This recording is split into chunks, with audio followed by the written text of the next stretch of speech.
That's Gauss law. Gauss law हम electric flux की calculation के लिए यूज़ करते हैं। इससे पहले हमने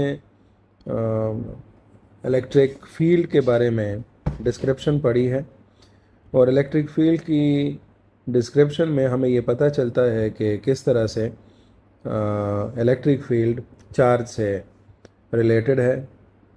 जैसे कि हमारे पास जो ये इक्वेशन बनी थी, E is equal to 1/4 pi epsilon not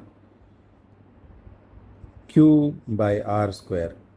और यहाँ पर ये पता चलता है कि जितना चार्ज होगा उसी के मुताबिक ही फील्ड की वैल्यू होगी। सो नॉर्मल केस में जब हमारे पास सिंगल चार्ज होता है, सो हम कूलम्स लॉ को इजीली यूज़ करके इलेक्ट्रिक फील्ड की फाइंडिंग्स करते हैं। बट प्रॉब्लम तब आती है जब हम चार्ज डिस्ट्रीब्यूशन को फेस कर रहे हों, ठीक है, और सरफेसेस भी हमारे पास मुख्तलिफ़ किस्म की हों। सो यहाँ पर हमें एक इंटरेस्टिंग रिज़ल्ट मिलेगा, जो कि एट द एंड हमें ये पता चलेगा कि हमें कौन सी फैसिलिटी ये गॉस लॉ प्रोवाइड करेगा। सो गॉस ने जो फर्स्ट आइडिया दिया that was about the complex cases, ठीक है, और उसमें जो मेन हमारे पास कंक्लूजन था गॉस का वो ये था कि किसी भी ऐसे सरफेस में, जैसे कि मिसाल के तौर पर हम इस तरह का एक दरमियान में चार्ज कंसिडर कर लेते हैं, और ये चार्ज हमने पॉजिटिव यहाँ पर लिया हुआ है, और इसके गिर्द हमने एक सरफेस कंसिडर कर ली है, ये रेड वाली, and that's a spherical surface, जो कि हमें इसके फ्लक्स के बारे में इंफॉर्मेशन देगी।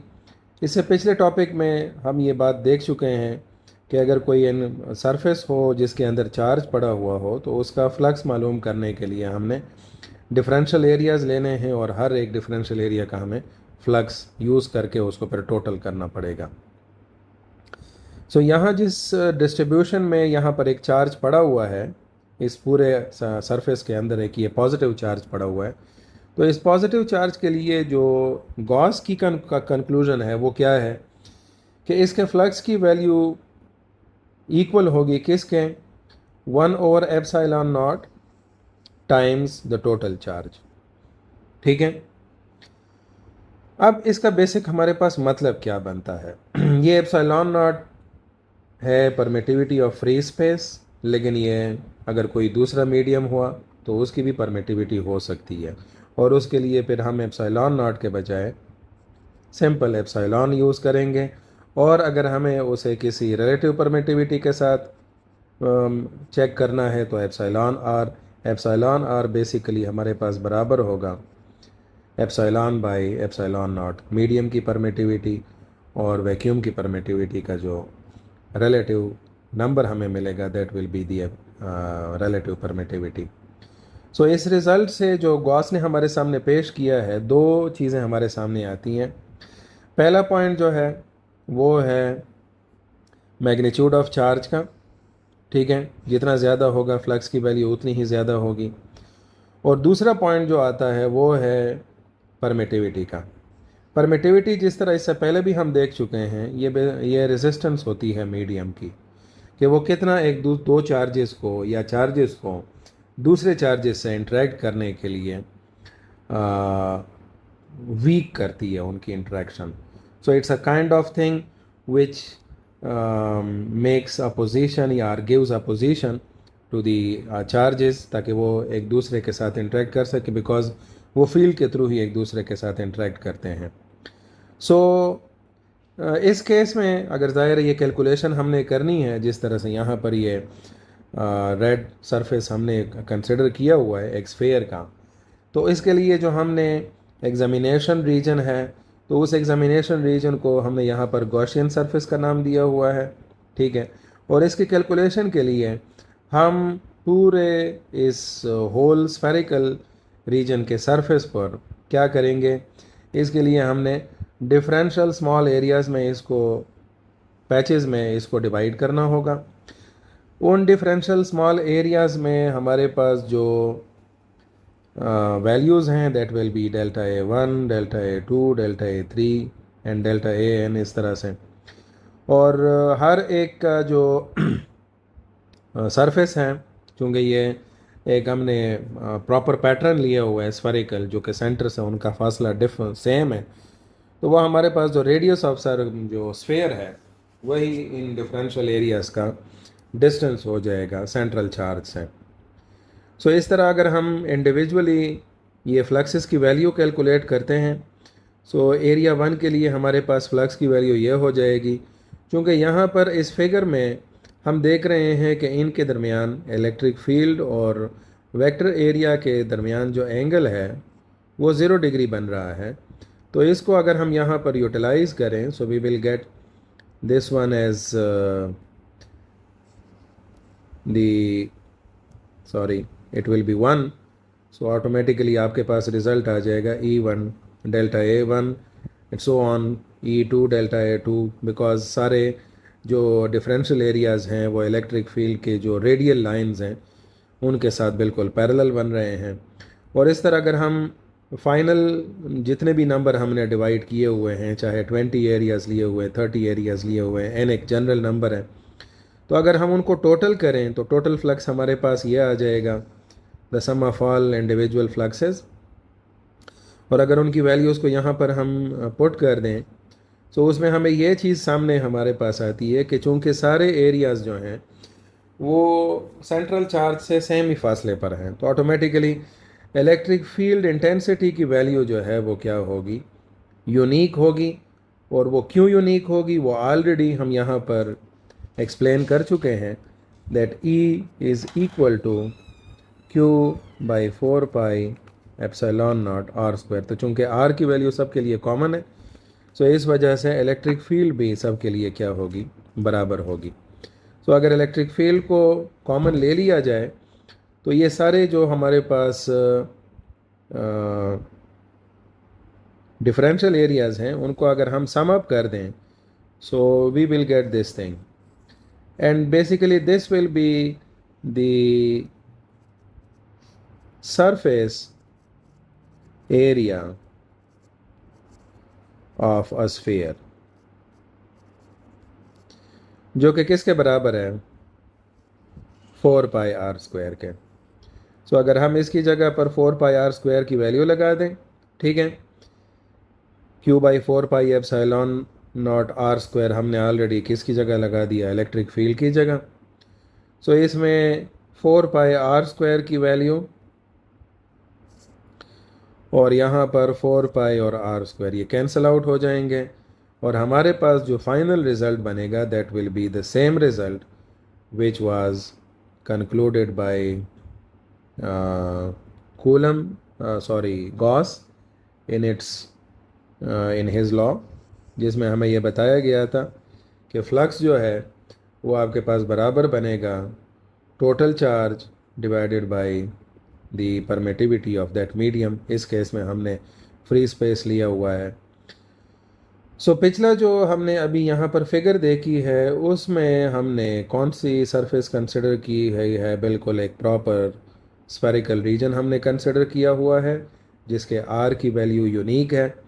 लेकिन अगर हम एक इर्रेगुलर पैटर्न पर चले जाएं, एक इर्रेगुलर सरफेस हो और उसके सेंटर पर कोई चार्ज पड़ा हुआ हो, तो ज़ाहिर है जहाँ पर भी आपने ये डिफरेंशियल एरियाज़ लेने होंगे, इन डिफरेंशियल एरियाज़ के लिए अगर हमने एरियाज़ की वैल्यूज़ बराबर ले भी ली तब भी हमारे पास जो इलेक्ट्रिक फील्ड की वैल्यू होगी वो सब के लिए डिफरेंट होगी, और हमें फिर E1, E2 और E3 की अलहदा से वैल्यूज़ लगानी होगी। रिज़ल्ट हमारे पास यही पर आएगा।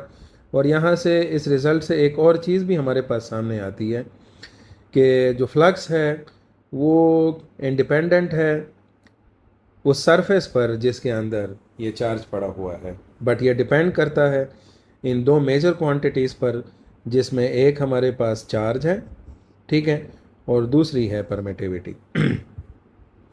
अच्छा, अगर इसके साथ हम आगे की तरफ आएँ तो इस चीज़ को हम इम्प्लीमेंट कर सकते हैं किस पर, एक ऐसे सरफेस के अंदर अगर चार्ज डिस्ट्रीब्यूशन पड़ी हुई है, क्योंकि ज़ाहिर है वो एक सिंपल आइडिया था, और अभी थोड़ा सा हम उसको कम्प्लेक्स कंडीशन पे, फर्दर कम्प्लेक्स लेवल पर लेकर जाते हैं कि एक पूरा रीजन है और उस पूरे रीजन में नंबर ऑफ़ चार्जेस अवेलेबल हैं। तो ज़ाहिर है हर एक के लिए आपको अलहदा फ्लक्स की वैल्यू कैलकुलेट करनी होगी, लेकिन अभी हमें चूँकि वो प्रॉब्लम नहीं है, गॉस ने हमें वो रिज़ल्ट दे दिया है। सो हमें Q1/ε0 Q1 का फ्लक्स हो जाएगा, ये Q2 का फ्लक्स हो जाएगा, ये Q3 का हो जाएगा। इधर अगर आप एक डिफरेंशियल एरियाज़ की सिचुएशन पर देखते हैं तो उसमें ई आई और डेल्टा ए आई ये इंडिविजुअल एरिया के लिए इलेक्ट्रिक फील्ड और एरिया की डायरेक्शंस होंगी। इसमें कोई भी एंगल हो सकता है, तो उसको हमें अकाउंट करना पड़ेगा यहाँ पर। लेकिन अगर हम यहाँ पर टोटली इस इक्वेशन में एप्सिलॉन नॉट की वैल्यू को कॉमन ले लें तो हमारे पास ये टोटल चार्ज बन जाता है इस डिस्ट्रीब्यूशन में। ठीक है। सो अगेन हमारे पास जो फाइनल रिज़ल्ट आता है वो वही आता है जो हमने पिछली इक्वेशन में गॉस के रिज़ल्ट से कंक्लूड किया था। सो फाइनल हमारे पास कंक्लूजन भी ये बनता है कि जो इलेक्ट्रिक फील्ड इंटेंसिटी है उसकी भी डिपेंडेंस चार्ज पे आ रही थी। ठीक है। और उसके लिए एप्सिलॉन नॉट भी रिस्पॉन्सिबल था। I will write it again as E is equal to Q/4 epsilon not R²। और एग्जैक्टली वही चीज़ें जो हैं वो हमें इस फ्लक्स की इक्वेशन में भी नज़र आ रही हैं। ठीक है। और यहाँ से बेसिकली फ्लक्स का तो हमने जो जनरल आइडिया इसके स्टार्ट वाली डेफिनेशन से लिया था, तो वहाँ पर हम सिर्फ ये कह रहे थे कि फ्लक्स जो है वो हमारे पास क्या है कि नंबर ऑफ़ लाइंस हैं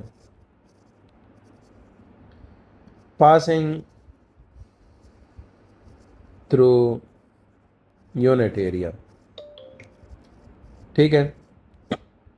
ऑब्वियसली यहाँ पर जो आपके पास रिज़ल्ट आता है उसमें हमें इस चीज़ की लिमिटेशन का भी पता चल जाता है कि यहाँ पर वो R² वाला फैक्टर जो है वो हमें फ्लक्स में इसलिए नहीं नज़र आता इस इक्वेशन में, because we are not talking about the field strength, but flux में हमें सिर्फ और सिर्फ वो नंबर ऑफ़ लाइंस चेक करनी होती हैं। ठीक है। सो अगर नंबर ऑफ़ लाइंस हमने चेक करनी है तो उससे ऑलरेडी उस जगह पर फील्ड की स्ट्रेंथ का पता चल जाएगा। अगर आपके पास इलेक्ट्रिक लाइंस ऑफ फोर्स की कंसंट्रेशन ज़्यादा है तो ऑब्वियसली वहाँ पर स्ट्रॉन्ग फील्ड होगी, और अगर किसी जगह पर इलेक्ट्रिक लाइंस ऑफ फोर्स जो हैं वो एक्सपेंडेड हैं, उसकी डेंसिटी कम है, तो ऑब्वियसली वो एक वीकर फील्ड की तरफ हमें हमारा कॉन्सेप्ट लेकर जाएगी। सो आई होप इलेक्ट्रिक फ्लक्स का जो आइडिया है उस पर हमारी अंडरस्टैंडिंग थोड़ी सी अभी पक्की हो चुकी होगी। In next lectures we will try to understand some of the applications of electric flux. Normally जो गॉसेस लॉ को आप पर मुख्तलिफ चार्ज डिस्ट्रीब्यूशन पर अप्लाई करते हैं तो वो इसकी एप्लीकेशन में आ जाएंगे।